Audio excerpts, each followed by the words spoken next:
सर्वेभ्यो नमः। देववाणी संस्कृतम YouTube channel में आप सभी का हार्दिक अभिनंदन है। मित्रों, रचनानुवाद कौमुदी को पढ़ रहे हैं और अभी तक मैंने आपको इसके 7 अभ्यास कंप्लीट करा दिए। ठीक है, 7 अभ्यास हमने कंप्लीट कर लिए हैं और आज इसका हम पढ़ेंगे 8वां अभ्यास। ठीक है, प्लेलिस्ट में कॉलम बना दिया गया है रचनानुवाद कौमुदी न्यू कोर्स करके, तो उस पर आप क्लिक करके पीछे की कक्षाओं को सभी को देख सकते हैं। ये हम आंसर शीट के साथ में कोर्स तैयार कर रहे हैं। ठीक है, तो आज की कक्षा संख्या हमारी है सप्तदशी, 17वीं कक्षा। 16 कक्षाएं हमने अभी तक पढ़ा दी हैं आपको। ठीक है, चलिएगा ओपन कर लीजिएगा।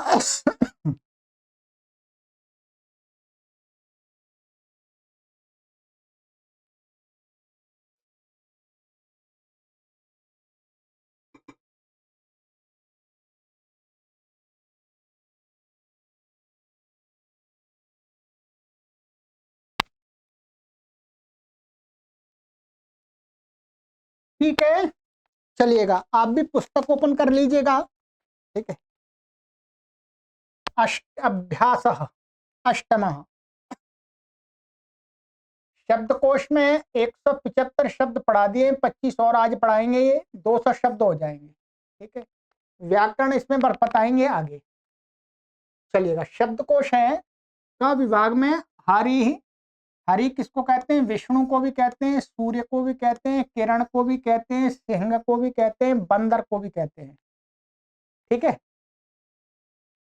कवि, कवि, यति, सन्यासी, भूपति, राजा, सेनापति, सेनापति, प्रजापति, प्रजापति अथवा ब्रह्मा, सरल है सब। रवि, सूर्य, कपि, बंदर, मुनि, मुनि, अग्नि, आग, गिरि, पहाड़, मरीचि, किरण। किरण माने सूर्य किरणें या जो और भी किसी प्रकार की किरणें होती हैं, तरंगे। मेघ, बादल, दंड, डंडा, कंदुक, गेंद। ये 15 शब्द हैं। ठीक है, ये 15 शब्द हैं, इनको स्मरण कर लीजिएगा। वैसे स्मरण ही है, सभी तो हिंदी में ऐसे कैसे प्रयोग करते हैं। ठीक है, कुछ शब्द हैं जो विशेष है, जैसे मरीचि हो गया आपका, बाकी तो सरल ही है सभी। प्रारंभिक रचनानुवाद कौमुदी में ये सभी शब्द आ भी गए हैं। ख विभाग में धातु बताते हैं। दह, जलाना, ज्वल, जलना, तप, तपना अथवा तपस्या करना, दोनों अर्थ में होती है। चर, चलना, घूमना। कुछ चरना माने वो उछलना और घूमना एक ही बात होती है। और वृष, वह चर का चरना भी होता है, जो गाय भैंस खाती है घास फूस को, उसको भी चर धातु का प्रयोग होता है, परंतु यहाँ पर चलना अर्थ में बताया है। वृष, बरसना, गई, गाना, ये धातु है, इनको याद कर लीजिएगा, इनका अर्थ कौन सी धातु किस अर्थ में है। गा, सह, साकम, सार्धम, समम, चारों का अर्थ साथ है। सा माने सात, साकम माने सात, सार्धम माने सात, समम माने सात, अर्थात ये पर्यायवाची शब्द है। तो ये शब्दकोश हो गया, इसको आपको याद करना होगा। ठीक है, और आगे सूचना दे रहे हैं। हरि, मरीचि, हरि से लेकर के मरीचि तक के जो शब्द हैं उनके हरि के समान रूप चलेंगे। ये हरि से लेके यहां तक मरीचि तक। ठीक है, तो और मेघ से लेके कंदुक तक राम के समान चलेंगे। मेघ से लेके यहां तक ये ह्रस्वकारांत तो राम के समान चलेंगे। ठीक है, दाह से लेकर के गई मान सभी धातुओं का रूप कैसे है? भवती के समान चलेगा। तो एक एक रूप आपको उच्चारण कराएंगे। ठीक है, तो हरि शब्द के रूप आगे बता रहे हैं। व्याकरण में हरि शब्द के रूप बताएंगे लंग और तृतीया। नंबर 1 शब्द रूप है हरि शब्द के पूरे रूप स्मरण करो। देखो शब्द रूप संख्या 2। तो हरि शब्द के रूप तो आपको मैंने प्रारंभिक रचनानुवाद कौमुदी में करा दिए हैं, परंतु फिर दोबारा आप उसकी आवृत्ति करेंगे। ठीक है, पीछे जो शब्द रूप हैं वहां पर राम के बाद इसी के रूप थे दूसरे नंबर पर। ठीक है, और संक्षिप्त रूप लगाकर कवि आदि के रूप भी बनाओ। वहां पर आप अपनी पुस्तक में देखेंगे तो पीछे संक्षिप्त प्रत्यय भी दिए हैं। ठीक है, संक्षिप्त प्रत्यय सभी एकारांत पुल्लिंग शब्द हरि के समान रूप चलेंगे। ठीक है, नियम 16 माने रा री और श से उत्तर न को आने वाला नियम पीछे पढ़ा था हमने। तो वो क्या है, वो नियम शब्दों में लगेगा। कौन कौन से शब्दों में लगेगा? हरि रवि गिरी, जो इस अभ्यास में जो शब्द दिए उनमें से 3 शब्द हैं, उनमें क्या है, जहां जहां ना आएगा वहां वहां ना हो जाएगा। तृतीया एक वचन में और षष्ठी बहुवचन में, इन शब्दों का, बाकी शब्द का नहीं रहेगा। ये इन्होंने बता दिया। जैसे हरिणा हरिणा। अब संक्षिप्त प्रत्यय आप अपनी पुस्तक में ही देखेंगे, पुस्तक तो सबके पास में ही होती है, होनी चाहिए तभी पढ़ पाएंगे। ठीक है, नहीं है तो पीडीएफ आप हमारे से ले सकते हैं निःशुल्क। ठीक है, पुस्तक खरीदनी है तो पैसे देने होंगे। आइएगा, पहले हरि शब्द का रूप मेरे साथ आप उच्चारण कीजिएगा। बोलिए, हरि हरि हरयाः, हरिम हरि हरीन। ना रहेगा यहाँ पर, ठीक है, ध्यान रखेंगे, वहां आना नहीं होगा। हरिणा, यहाँ पर न कोणा हो गया। हरिणा हरिभ्याम हरिभिः, हरये हरिभ्याम हरिभ्यः, हरेः हरिभ्याम हरिभ्यः, हरेः हर्योः हरिणाम। यहाँ न कोणा हो गया।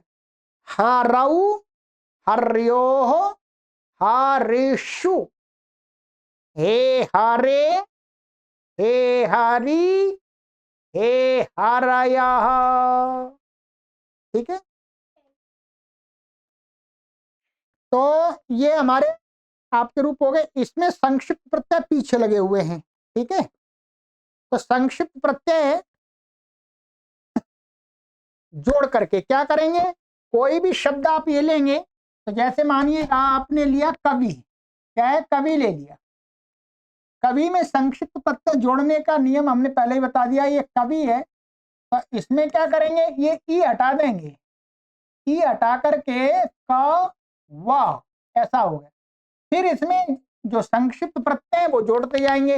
इहि ई, आयाह, इम, ई, ईन, इना, इभ्याम, इभिः, अये, इभ्याम, इभ्यः, एः, इभ्याम, इभ्यः, एः, योः, ईनाम। तो ना वाला नियम ना लगे, वहां लग जाएगा। और औ योः इषु, ए ई आया, जोड़ते जाइएगा इसमें। अब ई एफ, जैसे कवि ही कवि कवयः, कविम कवि कवीन, कविना कवि कविभ्याम कविभिः, कवये कविभ्याम कविभ्यः, कवेः कविभ्याम कविभ्यः, कवेः कव्योः कवीनाम, कवौ कव्योः कविषु, हे कवे हे कवि हे कवय। बाकी के शब्दों के रूप आपको स्वयं चलाने। ठीक है, चलिएगा, ये सभी शब्द वैसे हमने प्रारंभिक में करा दिए। तो ये हो गया राम के, और इनके बाकी के जो शब्द हैं ये कंदुक आदि के, इनके राम के समान चला लीजिएगा। अब ये नियम बताते हैं, यहां पर ध्यान देंगे। स्टार वाला नियम है नियम 22, पति ही समास एव पति शब्द किसी शब्द के अंत में समस्त होगा तो उसके रूप हरि के तुल्य चलेगा। क्या नहीं? पति शब्द भी क्या हरि के समान दिखता है, परंतु हरि के समान पति शब्द का रूप हर जगह नहीं चलेगा। ध्यान रखिएगा, जब पति शब्द किसी शब्द में जुड़ के, माने किसी शब्द के अंत में, माने पहले कोई दूसरा शब्द होगा, बाद में पति शब्द होगा, तब दो शब्दों का या तीन शब्दों का एक शब्द बन जाएगा, तो और अंत में पति शब्द होगा तो उसके रूप हरि के समान चलेंगे। ध्यान रखिए, जैसे ये बन गया भूपतिना। अब यहां पर क्या शब्द है? भू और प्लस पति है। अब पति, अब ये मिला देते हैं इसको समास करके, तो क्या बन जाता है? भूपति। क्या है? भूपति बन जाता है। भूपति बन गया ये, तो भूपति। अब इसके रूप हरि के समान चलेंगे।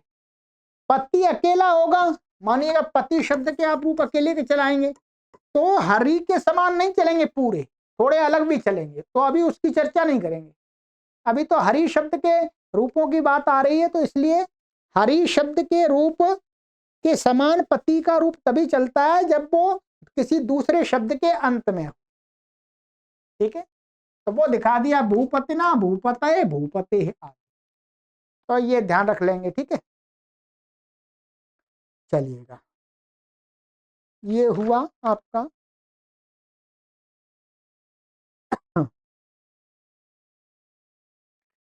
अब आएंगे आगे धातु रूप नंबर 2।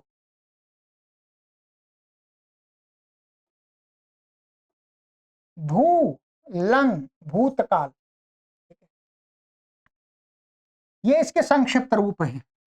तो लंग लकार में अभी तक हमने कितने रूप चला लिया आपके? एक तो हमारे हो गए लटके, हो गए लोटके, हो गए और लिटके भी हो गए। क्या है? लिटके भी हो गए। अब आएंगे लंग लकार। लंग लकार के रूप क्या चलते हैं इसमें?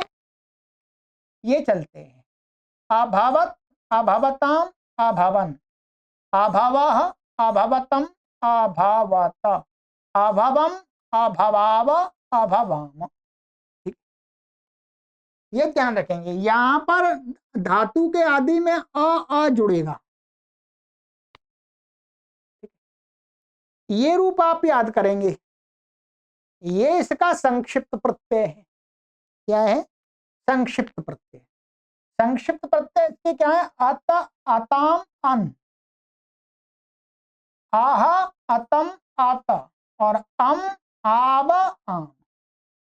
ये तो संक्षिप्त प्रत्यय है, परंतु संक्षिप्त प्रत्यय धातु में लगाने के साथ साथ में क्या होता? धातु के सबसे पहले, धातु से पूर्व में, संक्षिप्त प्रत्यय तो धातु के बाद में लगेगा, उससे पहले हमें क्या लगाना पड़ता है? अ जोड़ना पड़ता है। ये ह्रस्व अ,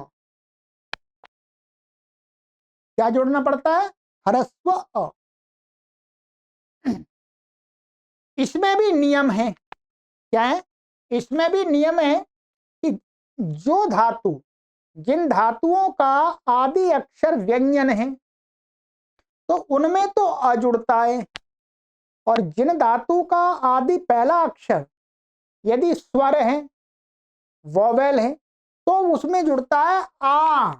बस इतना ही अंतर है और कुछ नहीं है। हलादी धातुओं में आगे लंग लकार में केवल आ जुड़ता है, और जो स्वर का आदि वाली धातु होती है उनके आदि में आ जुड़ता है। ठीक है, स्पष्ट हो गया?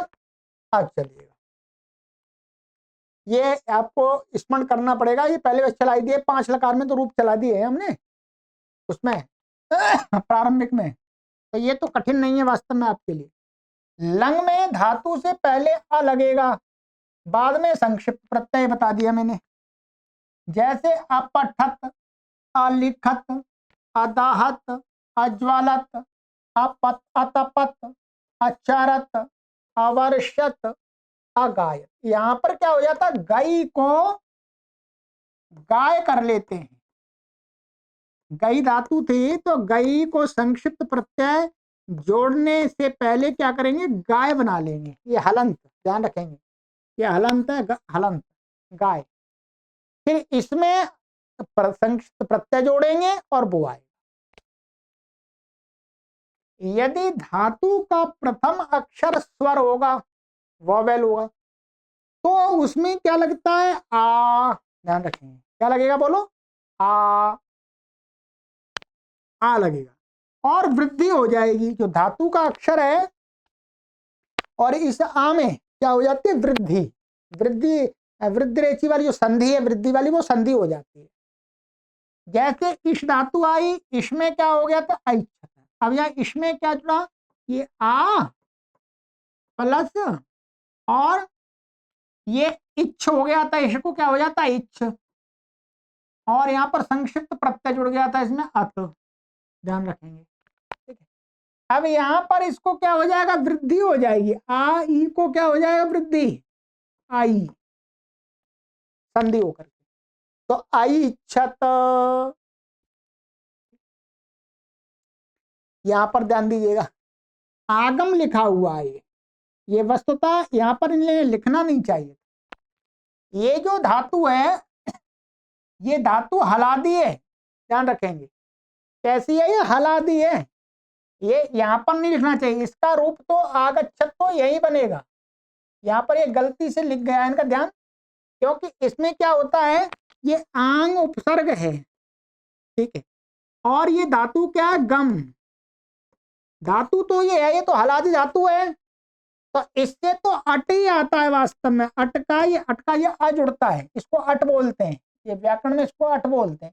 इसका ये हट जाता है ये, और इसमें गम को क्या हो जाता है? गच्छ। ये पहले बता दिया। और फिर इसमें अत जुड़ जाएगा। ये वास्तव में ऐसा है। इसमें आ नहीं होगा, ये इसमें वास्तव में ये गलत लिख दिया। यहाँ पर काट दीजिएगा इसको, ये इसमें आएगा इस वाले क्रम में। आ। अब यहाँ पर क्या हो जाएगा? आ और ये आ, अका सवर्ण या दीर्घ संधि होगी। क्या होगी? दीर्घ संधि। तो दीर्घ संधि होने से यहां पर क्या बन जाएगा? आगच्छत। ये बन जाएगा आगच्छत, ठीक है। इसमें आई होगा, इसमें आ नहीं होगा। यहां से हटा करके ये यहां आ जाएगा, ठीक है। ये देखिए, अस। अस का आसित बनता है। अस का रूप थोड़ा अलग चलता है, अभी आपको पूरा याद नहीं करना, वो हम आगे याद कराएंगे तभी। अस में यहां पर क्या होता है? ये अस और संक्षिप्त प्रत्यय इसमें लगता है ईत। ईत लगता है, ठीक। अब ये क्या, यहाँ पर लंग लकार बनाएंगे तो यहाँ पर आ जुड़ेगा, और फिर अकार सवर्ण दीर्घ, यहाँ पर दीर्घ होगा। ये आ सी, ये ऐसे बनता है। बाकी अभी आपको ये अभी समझना नहीं है, बस केवल इतना ही दे दिया। आसित बनता है प्रथम पुरुष एक वचन में, ठीक है। इसके रूप देखने तो पीछे पुस्तक में देख लीजिएगा, जहाँ धातु रूप दिए, ठीक है जी। अब क्या करना है आपको? ये जो धातु है इनके सबके रूप चलाने हैं आपको। अब चलाइएगा रूप, तो कोई परेशानी नहीं है इसमें। क्या परेशानी है? ठीक है, मैं चला देता हूं आपको लंग लकार के, ठीक है। बाकी तो जैसे लट में दहती बन जाएगा, लोट में धातु है। और इसका रूप उसमें दिखा दिया था हमने पहले। इसमें ये लिट लकार में तो यहां दिखा दिया था शायद हमने, नहीं दिखाया? कोई बात नहीं, देखने की आवश्यकता नहीं है। ये बना दिया। या लिट लकार में, लिट लकार में तो सबके बनाई दिए थे। दा का धक्षति बनता है। तो क्या करना है आपको मित्रों? बस केवल अभी आपको लंग लकार में इन्होंने बताया, लंग लकार में चलाने रूप, और कुछ नहीं है, ठीक है। तो आइएगा लंग लकार में एक एक रूप में आपको बता देता हूं। दा का अदहत, अदहतम अदहन, ऐसे बन जाएगा। ज्वल का अज्वलत, तप का अतपत, और चर का अचरत, वृष का अवर्षत। यहां पर री को अर हो जाएगा अवर्षत, गई का अगायत। बस इतना ही है। बाकी आप चलाइएगा, लिखिएगा, तभी अभ्यास होगा। चलिएगा, अब नियम पढ़ा देता हूं मैं।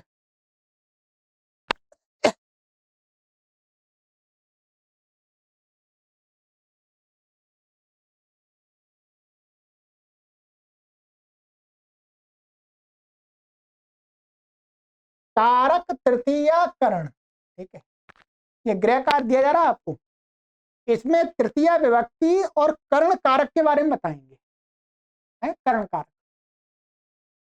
नियम 23 साधक तमम करणम, ये क्या अष्टाध्यायी का सूत्र है मित्रों, क्या है अष्टाध्यायी का सूत्र।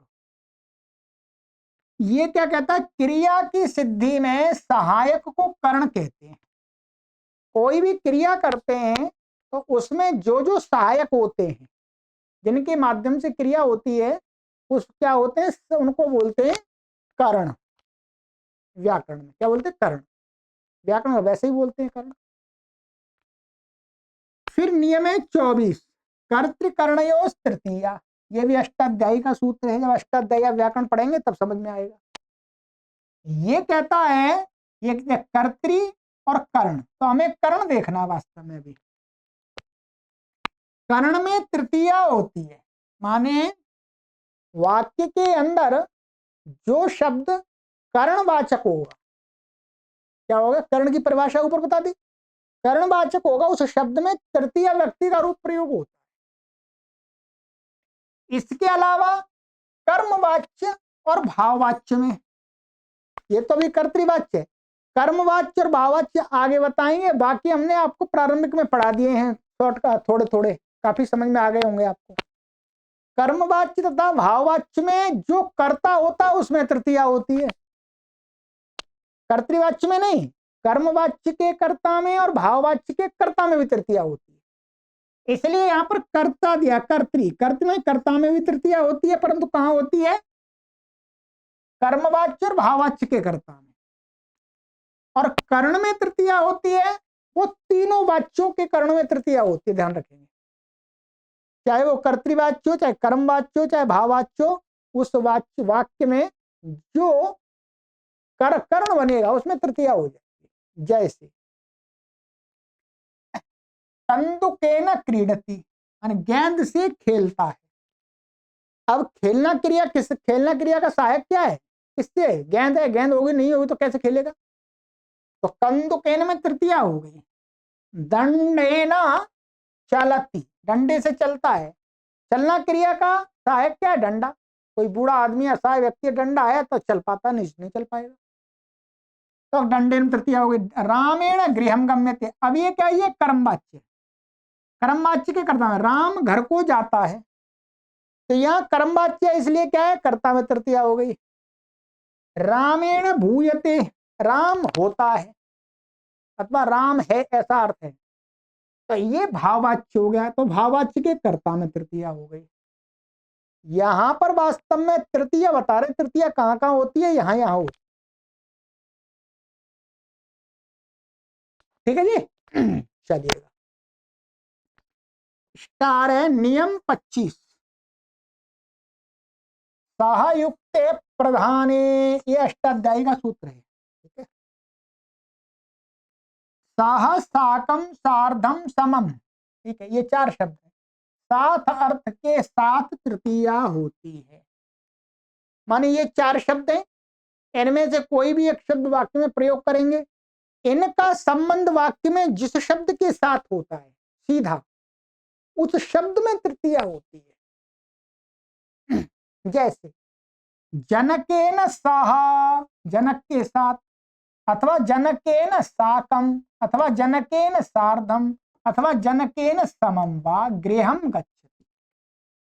तो इन सभी का कोई भी एक प्रयोग करेंगे तो जनक के साथ समझ, जनक में तृतीया हो गई, जनक के साथ, पिता के साथ घर को जाता है। चलिए, ये हो गया, ये आपको स्मरण करना पड़ेगा, ठीक है, अच्छे से। नियम 26 इत्थम भूतलक्षणे, ये भी अष्टाध्यायी का सूत्र है। जिस चिन्ह से किसी व्यक्ति या वस्तु का बोध होता है उसमें तृतीया होती है। माने जिस किसी चिन्ह से हम किसी की पहचान करते हैं, तो उस चिन्ह को बताने वाला, माने उस पहचान को कराने वाला जो शब्द होता है उसमें तृतीया होती है। जैसे जटा भी यति, ये साधु लग रहा है, क्यों, क्योंकि जटा रखी हुई है, इसने जटा उसके चिन्ह है साधु के। साधु होने का लक्षण क्या है, चिन्ह क्या है, जटा रखाना मोटा मोटा, ठीक है। तो जटा से सन्यासी प्रतीत होता है, तो जटाभि में क्या होगी, तृतीया।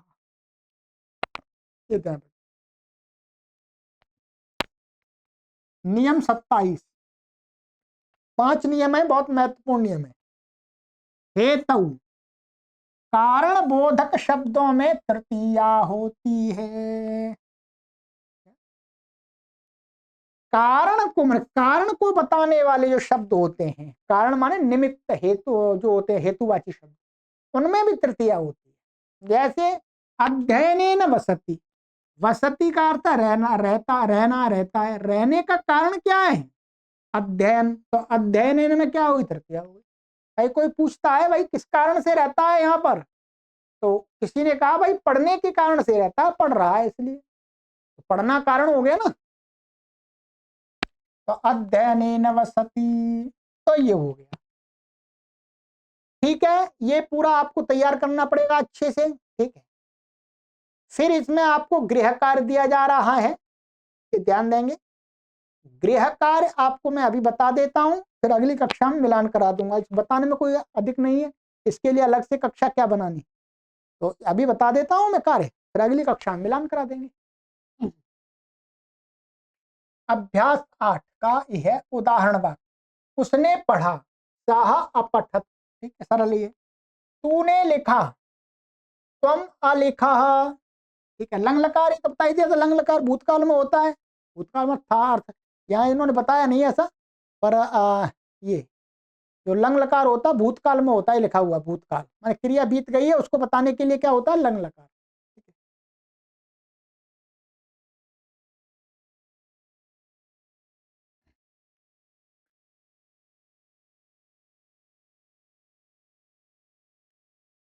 तूने लिखा, त्वम अलिखा, मैंने कहा, अहम अवदम, भूपतिना सह सेनापति चरति, भू राजा के साथ में सेनापति जाता है, चलता है। या यतिना सार्धम कवि गायति, माने साधु के साथ में कवि गाता है।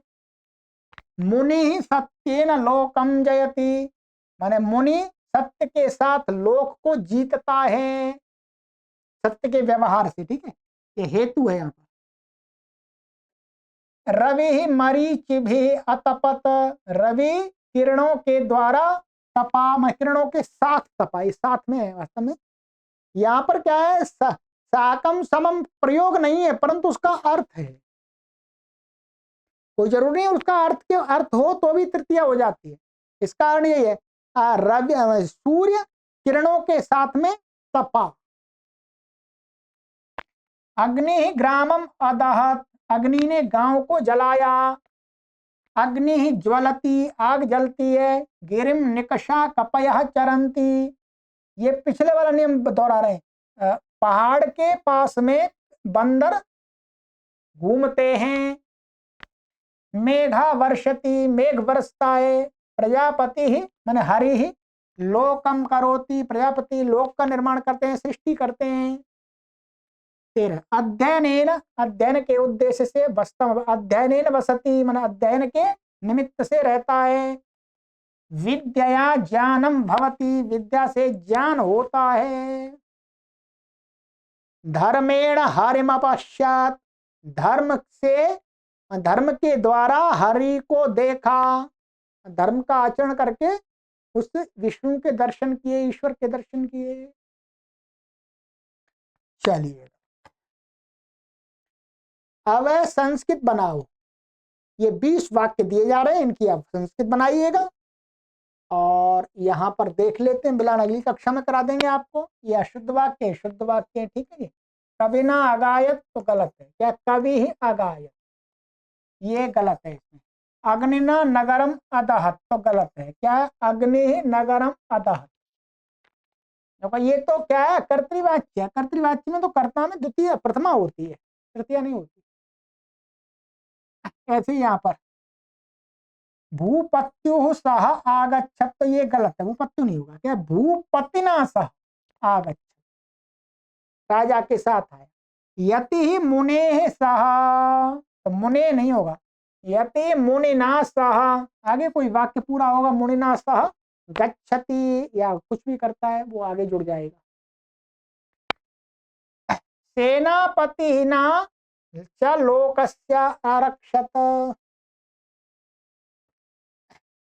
तो सेनापतिना नहीं होगा, क्या होगा, सेनापति च लोकम आरक्षत, माने च माने और, सेनापति ने लोक की रक्षा की, यहाँ पर जीरो लगा दिया, क्यों, यहाँ पर और कुछ वाक्य जोड़ा जाएगा, तो उसमें हमें जोड़ना नहीं देखना है, यहाँ तो हमें इसमें देखना है, यहाँ तृतीया नहीं होगी, ये कर्तृवाच्य है, तो कर्तृवाच्य के कर्ता में तो प्रथमा होती है, ठीक है।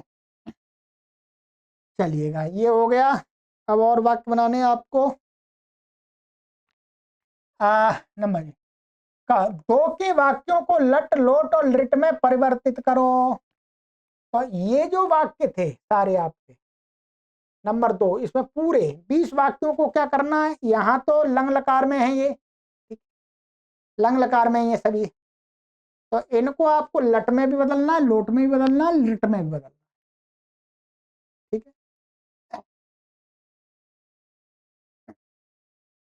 तो आप ऐसा भी कर सकते हैं कि जब इस वाक्य को लिखें तो राम गेंद से खेला, तो खेलना का पहले लंग लकार लिख दीजिएगा, फिर ऐसी लाइन खड़ी लाइन ऐसी तिरछी लाइन करके फिर लटका लिख दीजिएगा, लोट का लिख दीजिएगा, एक वाक्य में ही काम चल जाएगा, तीनों क्रियाओं को एक ही वाक्य में लिखते जाइएगा, ठीक है। तो आपको भी साला बार बार पूरा वाक्य को बार बार लिखने की आवश्यकता नहीं है, ठीक है।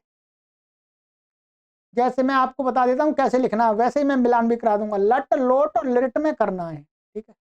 अब देखिएगा ये वाक्य मानिएगा आप, ये है राम गेंद से खेला, और रामः कंदुकेन अक्रीडत, ठीक है, ये हो गया। अब इसको लोट में ही बनाना, तो इसी के आगे ऐसे लाइन करके क्रीडतु कर दीजिएगा, ठीक है। हाँ, लट में करना है, तो लट में तो क्रीडती कर दीजिएगा, लट फिर लोट, तो क्रीडतु, ठीक है। और लिट में क्या बन जाए, क्रीडिष्यति, ऐसे क्रीडिष्यति कर दीजिएगा,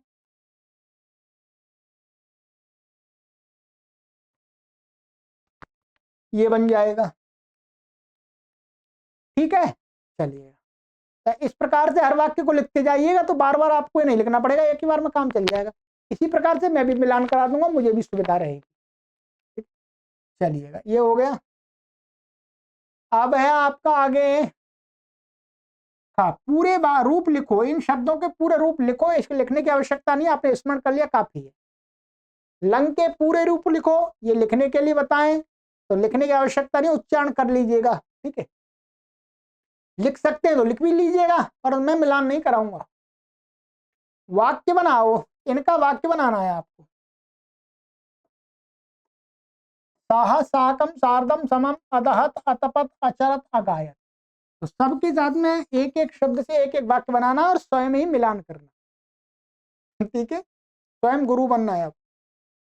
6 रिक्त स्थानों को भरो, लंग लकार के रूप भरने हैं आपको, जहां रामा कंदु के लंग लकार भरिएगा, इसका मैं मिलान करा दूंगा आपको, ठीक है, इसका मैं मिलान करा दूंगा। चलिएगा तो ये 8 अभ्यास हमारे कंप्लीट हो गए हैं, कंप्लीट अर्थात अब गृह कार्य अगली कक्षा में मिलान करा दूंगा, फिर अगला अभ्यास हमारा होगा 9वां। चलिएगा बहुत महत्वपूर्ण पुस्तक है अनुवाद के विषय में ये। सर्वेभ्यो नमः।